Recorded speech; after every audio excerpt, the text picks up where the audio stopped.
करवा दीजिए मुझे कि क्या क्या। अच्छा हाँ, इस बार का अपना त्याग रह गया है। पिछला वाला तो तरबूज करवाया था ना आपने? हाँ, पिछली बार अपना तरबूज था, अब वो पूरा हो गया। इस बार क्या करना क्या कह है? रहे हैं कोई? स्ट्रॉबेरी भी किया था शायद। नहीं, पहले की ग्रंथ किस किया था स्ट्रॉबेरी तो उस ग्रंथ में किया था जो हम लोगों ने उसके से पहले पढ़ा था। वाला था।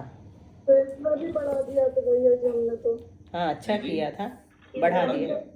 दीदी क्या था हम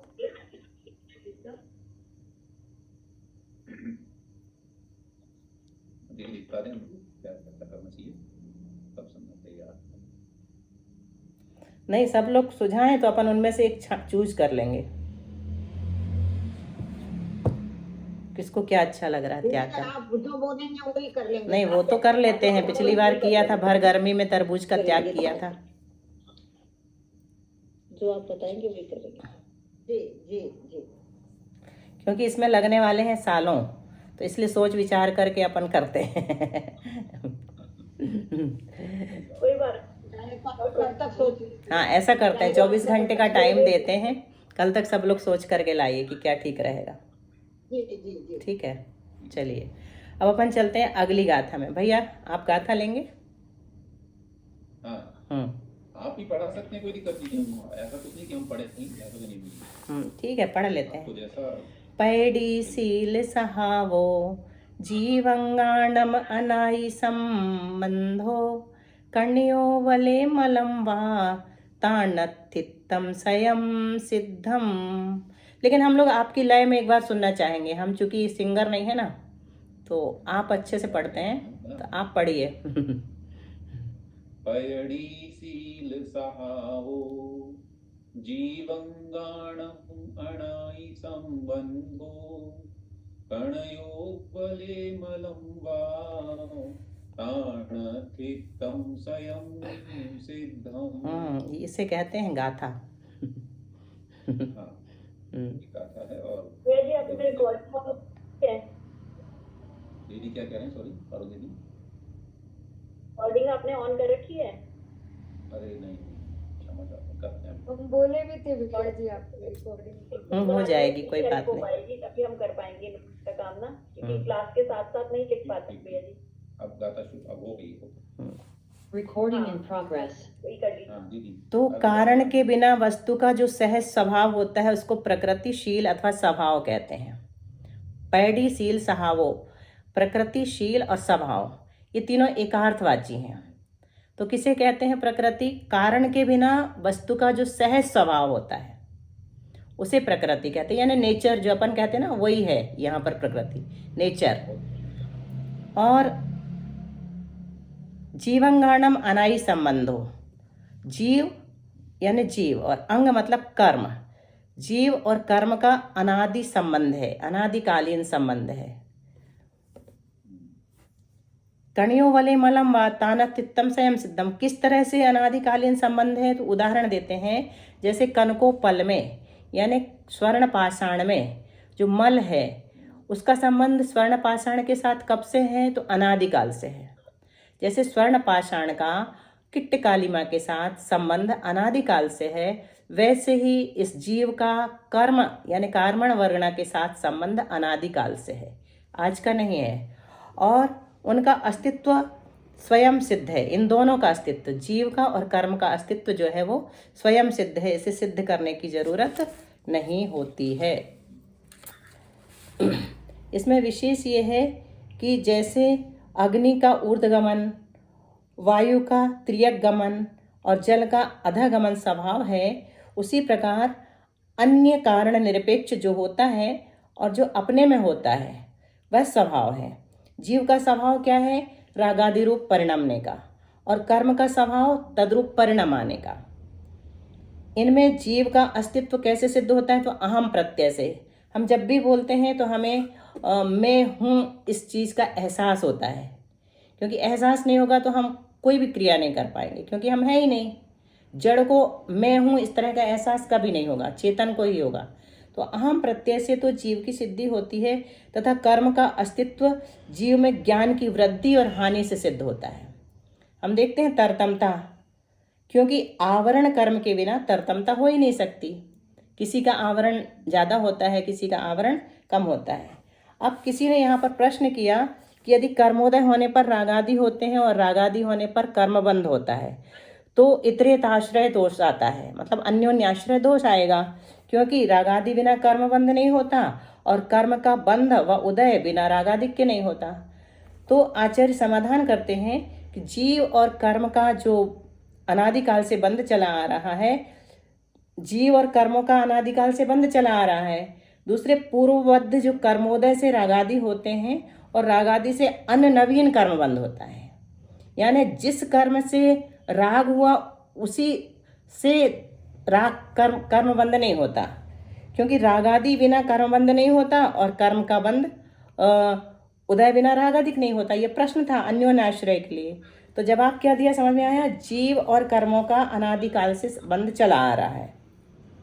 दूसरे क्या है कि पूर्वबद्ध कर्मोदय से रागादि होते हैं और रागादि से अन्य नवीन कर्म बंध होता है।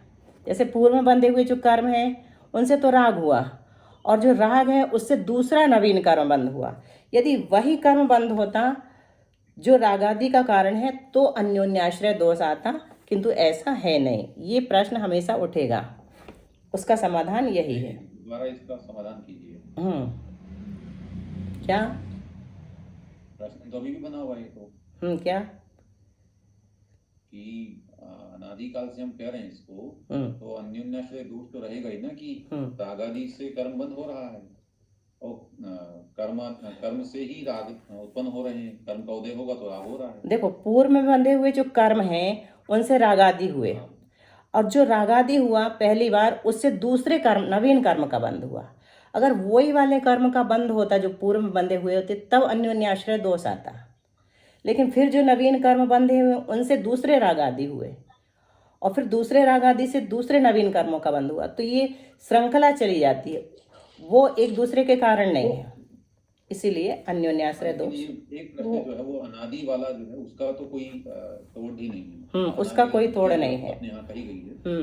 और दूसरे दर्शनों में हम जानना चाहते हैं, मान लीजिए कि तो वो लोग तो मानते हैं कि ये कि जीवात्मा है वो भगवान की आत्मा से ही सब खेल खिलाफ, वहाँ भी उत्तर नहीं मिलता है कि आखिर सबसे पहले कोई कहता ब्रह्मा जी ने बनाया विश्व को। हाँ, फिर उनको किसने बनाया? अपन यही प्रश्न करते ना कि जिन्होंने इनको बनाया उनको किसने बनाया, तो अपन वहाँ पर अनवस्था दोष देते हैं। उस प्रसंग में अनवस्था दोष देते हैं कि कहीं पर भी अवस्था नहीं बनेगी, अनवस्था दोष आ जाता है। इसे अनादि अनंत नहीं कह सकते ना दीदी, अनादि शांत होगा। हाँ, अनंत नहीं कहते, हो गए है ना, अनंत नहीं कहते, अनादि शांत कहते हैं। हाँ, अनंत नहीं कह सकते, अनंत, अनादि शांत होगा। हाँ, अभव्य जीव की अपेक्षा से बन जाएगा। अब वो क्या, हाँ वो तो ठीक है। जी जी जी। अगली शंका यहाँ पर की जाती है कि जीव अमूर्तिक है और कर्म मूर्तिक है। मूर्तिक अमूर्तिक का बंध असंभव है। यदि मूर्तिक अमूर्तिक का बंध होने लगे तो आकाश आदि के भी कर्मबंध का प्रसंग प्राप्त हो जाएगा। तो उसका समाधान करते हैं, जीव अमूर्तिक ही है ऐसा एकांत नहीं है। कर्मबंध रूप पर्याय की अपेक्षा व उनसे संयुक्त होने के कारण जीव कथनचित मूर्तिक है और शुद्ध स्वरूप की अपेक्षा कथनचित अमूर्तिक भी है। तो इसके अनेक रेफरेंस भी दिए हैं कि यद्यपि आत्मा बंध की अपेक्षा एक है तथापि लक्षण की अपेक्षा वह भिन्न है, अतः जीव का अमूर्तिक भाव अनेकांत रूप है, वह एक अपेक्षा से तो है और एक अपेक्षा से नहीं है। इस प्रकार से यहाँ पर हमने देखा कि प्रकृति, शील और स्वभाव ये एकार्थवाची हैं। जीव और कर्म का अनादिकालीन संबंध है। किस तरह से अनादिकालीन संबंध है? जैसे स्वर्ण पाषाण में किट्ट कालिमा अनादिकाल से पाई जाती है, उसी प्रकार कर्म जीव के साथ अनादिकाल से पाए जाते हैं और उनका अस्तित्व यानी दोनों का, जीव का और कर्म का अस्तित्व स्वयं सिद्ध है। कर्म का अस्तित्व तो तरतमता से, ज्ञान की हानि वृद्धि से सिद्ध होता है और जीव का अस्तित्व अहम प्रत्यय से सिद्ध होता है। ये अपन ने तीसरी गाथा के अर्थ के रूप में समझा। हाँ, दूसरी, सॉरी। अब तीसरी गाथा आप पढ़ लीजिए। पढ़ते हैं उससे पहले हालांकि वो नहीं पढ़ हाँ, रहने दीजिए। इसमें बड़ा अच्छा एक चीज हमें लगा, बहुत सुंदर परिभाषा स्वभाव की परिभाषा पहली बार पढ़ने में आई, कारण के बिना वस्तु का जो सहज स्वभाव, मीन्स निमित्त की बात नहीं कर रहे हैं यहाँ पर। जो कर्म है या जो कुछ भी निमित्त है उसकी बात नहीं हो रही है, बल्कि जो उसका नेचर है उसकी बात यहाँ पर कर रही है। क्योंकि पुद्गल में भी अगर फलदान की शक्ति आ रही है, वो उसका स्वभाव नहीं। क्या मैं सही कह रहा हूँ? ये पुद्गल में फल देने की, कर्म रूप फल देने की जो शक्ति है, वह उसका स्वभाव माने या नहीं माने? नहीं, स्वभाव नहीं है भैया जी, वो तो पीछे से उसका स्वभाव क्या है? स्वभाव है, उसमें फल देने की बात नहीं की जाएगी। वो जब उसको निमित्त मिल गया राग द्वेष का, तब जाकर के उसमें ऐसी नेचर बनी और वह फल देने लगा।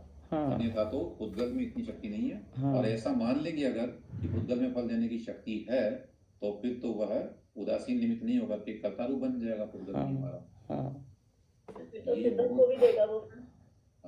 बहुत अद्भुत परिभाषा ये है कि कारण के बिना वस्तु का जो सहज स्वभाव होता है, उसको प्रकृतिशील अथवा स्वभाव कहते हैं। और चूंकि प्रकृति समुद्र कीर्तन अधिकार हो रहा है शुरू, तो सबसे पहले महाराज ने हमको प्रकृति की परिभाषा यहाँ पर बताई है।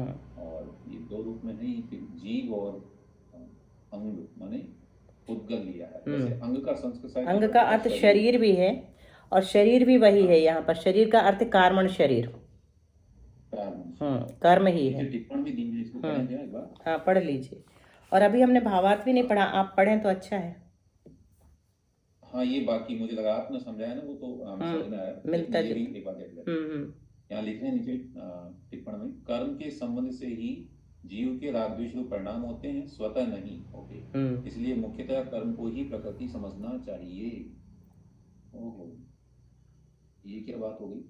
कर्म प्रकृति से ही जीव के राग द्वेष रूप परिणाम विपरिणाम होते हैं, स्वतः नहीं। परिणाम क्यों लिखा भाई साहब? विपरिणाम स्वाभाविक परिणाम नहीं है ना, वो वैभाविक परिणाम है, इसलिए विपरिणाम। अच्छा, वैभाविक जी, इसलिए विपरिणाम दिया जी। स्वतः नहीं, इसलिए मुख्यतया कर्म को ही प्रकृति समझना चाहिए। यहाँ पर प्रकृति में यह, एक मिनट, ये भाषा पढ़नी पड़ेगी वापस।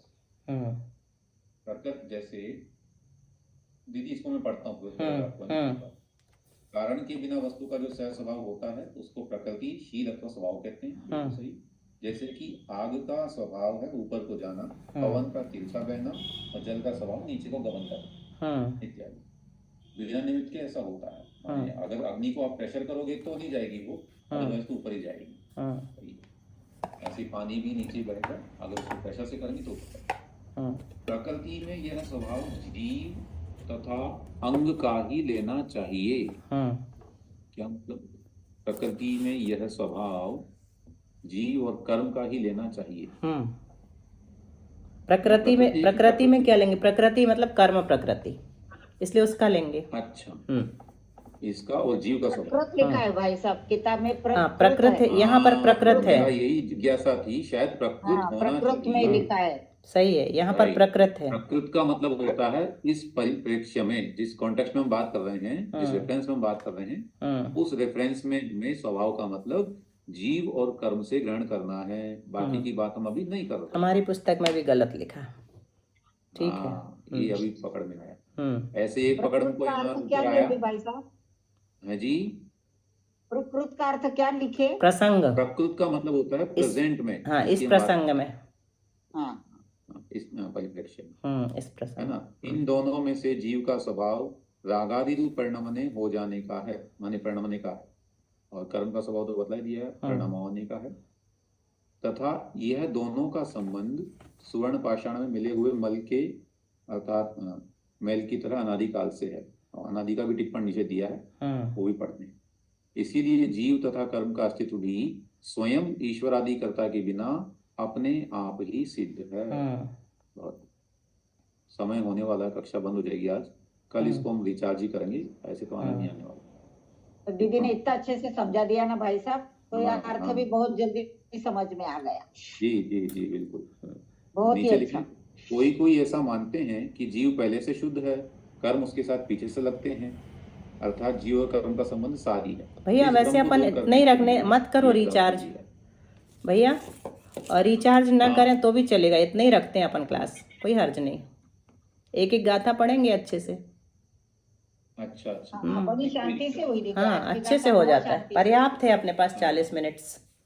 चलिए हाँ, ठीक है, आप रहने समय हो दीजिए। गया है। हाँ। बोधि समाधि परिणाम परिणाम शुद्धि शुद्धि स्वात्मोपलब्धि शिव शिव सौख्य सिद्धि सिद्धि चिंतामणिं चिंतित चिंतित वस्तु वस्तु दाने दाने त्वां त्वां वन्द्यमानस्य वन्द्यमानस्य ममास्तु ममास्तु देवी। देवी। नौबाणों का